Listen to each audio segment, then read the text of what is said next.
The sun had dipped below the horizon, painting the Galilean sky in hues of orange and deep purple. A long, demanding day of teaching and healing lay behind them. Jesus, weary but always attentive to the needs of the multitude, had just finished speaking to thousands, perhaps even feeding them. Now, as evening descended, he turned to his disciples and simply said, "Let us go across to the other side." Imagine the scene. The tired disciples, grateful for the respite, began to unmoor their boat. Other smaller boats, belonging to eager followers, set out with them, forming a small flotilla across the calm, darkening waters of the Sea of Galilee.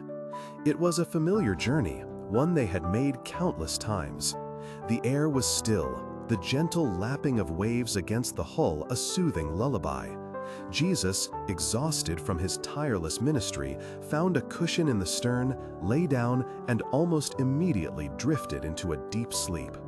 But the Sea of Galilee is known for its sudden, violent storms.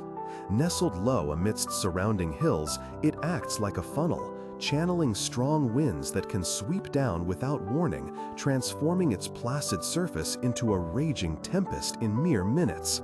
And so it happened that evening. From nowhere, a fierce squall descended. The gentle breeze turned into a howling gale. The calm waters erupted into colossal waves, crashing over the sides of the boat, filling it with icy water. Picture the disciples, seasoned fishermen, men who knew these waters intimately. Their faces, initially serene, contorted in fear as the boat was tossed about like a toy, the mast groaning, the sails flapping wildly. They scrambled, bailing water, trying to gain control, but the wind and waves were relentless, overwhelming them. The darkness was absolute, broken only by flashes of lightning illuminating the terrifying mountainous waves. Rain lashed down, blinding them. The boat was rapidly filling, threatening to capsize at any moment. Panic began to set in. These were not novices. These were men who had faced storms before, but this one was different. This one felt like the end. In the midst of this chaos, this terrifying struggle for survival, a profound contrast existed. Jesus was still asleep. In the very stern of the boat, amidst the deafening roar of the wind and waves, as the boat pitched and rolled violently, he slept on, undisturbed.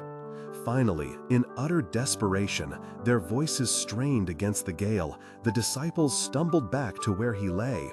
"Teacher," they cried, their voices filled with fear and a hint of accusation. "Teacher, do you not care that we are perishing?" Their words were a desperate plea, a raw expression of their terror, their feeling of abandonment in the face of imminent death. Jesus awoke. He didn't jump up in alarm or show any sign of fear. He simply, calmly rose. He looked at the raging storm around him, the terror-stricken faces of his disciples, and then he spoke. Not to his disciples, not to the wind or the waves in a frantic shout, but with a quiet yet utterly authoritative voice, he addressed the chaos itself. "Peace, be still." And just like that, in an instant, the unimaginable happened. The raging wind ceased.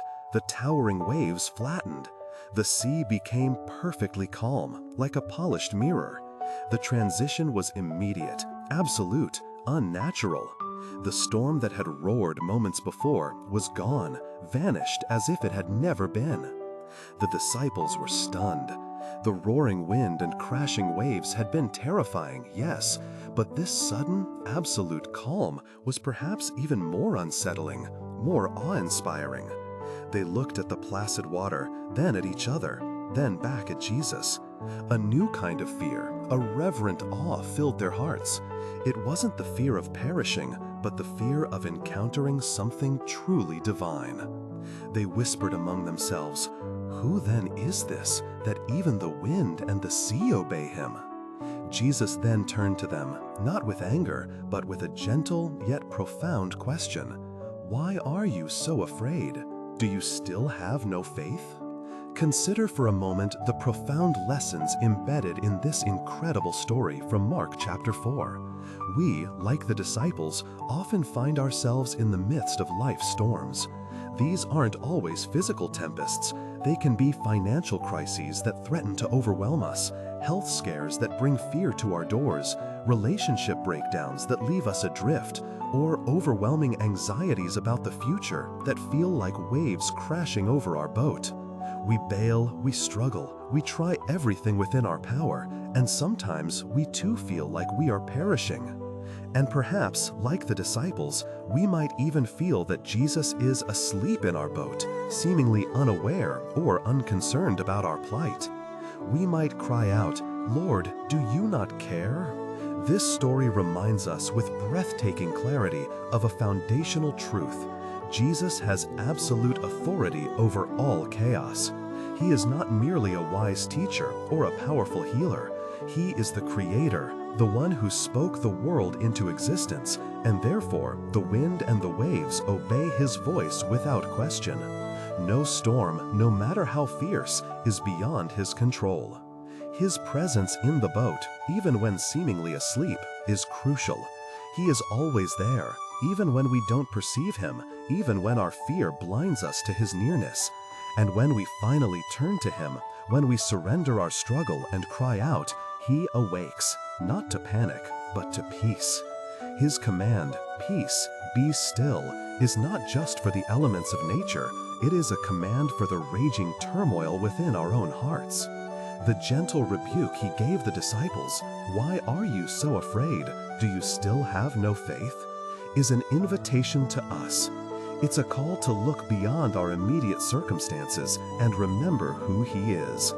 Our peace in life's storms does not come from the absence of trouble, but from the presence of Christ and our trust in His sovereignty. When we truly believe He is present and in control, even when the waves are high, we can find a profound, steady peace that transcends understanding. So, when the storms of life inevitably arise, when fear threatens to swamp your boat, remember the Sea of Galilee. Remember the one who sleeps in the stern, the one who rises and, with a single authoritative word, commands even the fiercest chaos to be still. Trust that He is with you, that He cares deeply, and that His voice holds the power to bring peace to your spirit and calm to your storm. In Jesus, you will find your peace, for He speaks and chaos stills. We invite you to reflect on this powerful truth in your own life. What storms are you facing today? How might trusting Jesus change your perspective? Share your thoughts in the comments below, and consider subscribing for more stories of hope and peace found in Christ.